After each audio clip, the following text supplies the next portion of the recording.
रिया का बचपन ही अजीब सपनों और विचित्र घटनाओं से भरा रहा। कभी कभी वह अपनी आंखें बंद करती और महसूस करती कि कोई उसे देख रहा है, लेकिन कमरे में कोई नहीं होता। गांव वाले कहते थे कि रिया की आंखों में कुछ खास है। वह उन चीज़ों को देख सकती है जो सामान्य लोग नहीं देख पाते। लेकिन जिस रात की कहानी है, वह सब कुछ बदल देने वाली थी। रिया अपने कमरे में सो रही थी। कमरे में हल्की रोशनी थी जो बाहर की बारिश की बूंदों से झिलमिला रही थी। बाहर तेज हवाओं की आवाज आ रही थी और छत पर पानी की टपकन की आवाज कमरे के सन्नाटे में और भी डरावनी लग रही थी। धीरे धीरे रिया ने महसूस किया कि कमरे में कुछ ठंडक फैल रही है, जैसे कोई उसके चारों ओर घूम रहा हो। उसने आंखें खोली और देखा कि कमरे के कोने में एक धुंधला साया उभर रहा है। साया धीरे धीरे आकार लेने लगा और सामने खड़ा हो गया। लंबी काली ड्रेस पहने एक औरत, चेहरा अधझला और सिर्फ लाल चमकती आंखें स्पष्ट थी। रिया का दिल जोर से धड़कने लगा। उसने फुसफुसाते हुए कहा, कौन हो तुम? आत्मा की आवाज फुसफुसाई, तुमने मुझे देखा, अब तुम्हारा वक्त भी आ गया। रिया ने चिल्लाया, लेकिन आवाज गले में अटक गई। कमरे का तापमान अचानक गिर गया। उसकी सांसें बर्फ की तरह ठंडी महसूस हो रही थीं। आसपास अजीब सिसकियों और कान फाड़ देने वाली आवाजों ने उसके कानों में गूंजना शुरू किया। रिया ने हाथ जोड़कर मदद मांगी। साया धीरे धीरे उसके बिस्तर के पास आया। रिया ने कोशिश की पलंग के नीचे छिपने की, लेकिन साया उसके हर मूवमेंट के साथ सामने आ जाता। उसने देखा कि साया उसके बिस्तर के चारों ओर घूम रहा है और उसके पीछे अंधेरी परछाइयां फैल रही हैं, जैसे दीवारें खुद जीवित हों। रिया ने देखा कि कमरे की दीवारें धीरे धीरे बदल रही हैं। लाल धब्बे और खून के निशान दीवार पर उभरने लगे।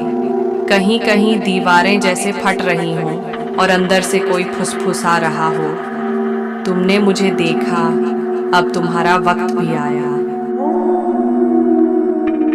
रिया ने टॉर्च जलाया। धुंधला साया तुरंत उसकी टॉर्च की रोशनी में झिलमिलाने लगा। उसने देखा कि साया हिल रहा है। उसके लंबे काले बाल जमीन तक फैल रहे हैं और हर कदम पर कमरे की हवा ठंडी और भारी होती जा रही थी। वह रोने लगी और चिल्लाई, लेकिन कोई बाहर नहीं आया। बाहर बारिश का पानी और तेज हवा का शोर कमरे के भीतर के डर के साथ मिलकर डर और बढ़ा रहे थे। रिया का दिल बार बार जोर से धड़क रहा था। हर बार जब वह पलंग के नीचे छिपने की कोशिश करती, लाल आंखें उसके सामने झूल जाती। साया धीरे धीरे उसके पास आता और कहता, तुमने मुझे देखा, अब तुम्हारा वक्त भी आया। समय धीरे धीरे बीत रहा था, लेकिन रिया को ऐसा लग रहा था कि रात कभी खत्म नहीं होगी। कमरे की घड़ी बंद हो गई थी और केवल साया और लाल आंखें ही हर समय उसके चारों ओर थीं।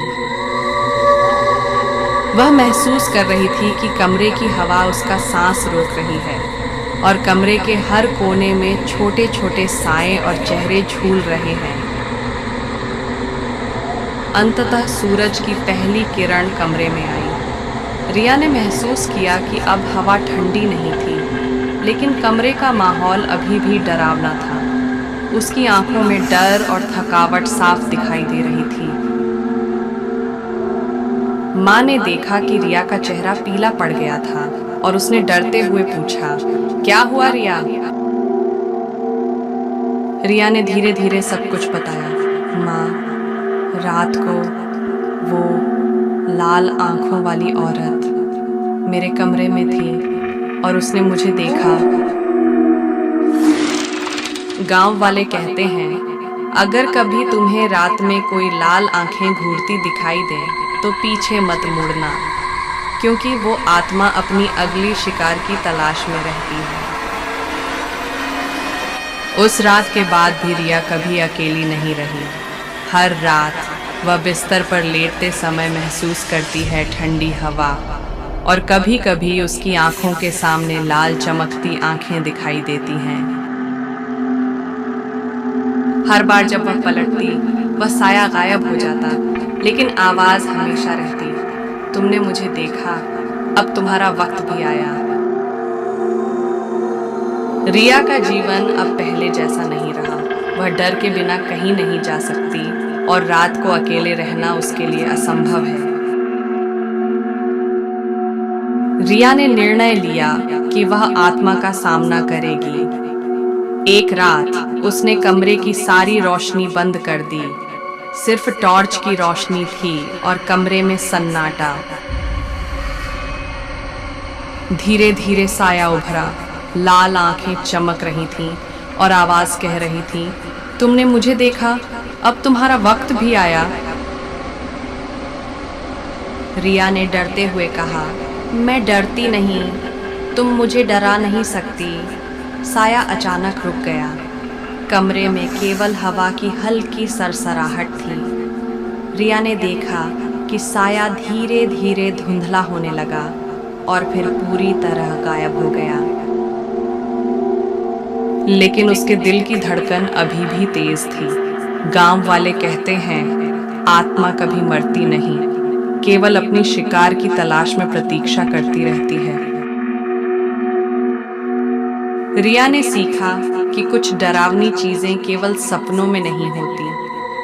हर रात वह अपनी सुरक्षा के लिए घड़ी और तेल की रोशनी का इस्तेमाल करती है, लेकिन कभी कभी जब अंधेरा घना होता है और सन्नाटा छा जाता है, वह लाल आंखों वाली आत्मा को फिर से महसूस कर सकती है। और इस तरह लाल आंखों वाली आत्मा का डर हमेशा हमारे आसपास रह सकता है।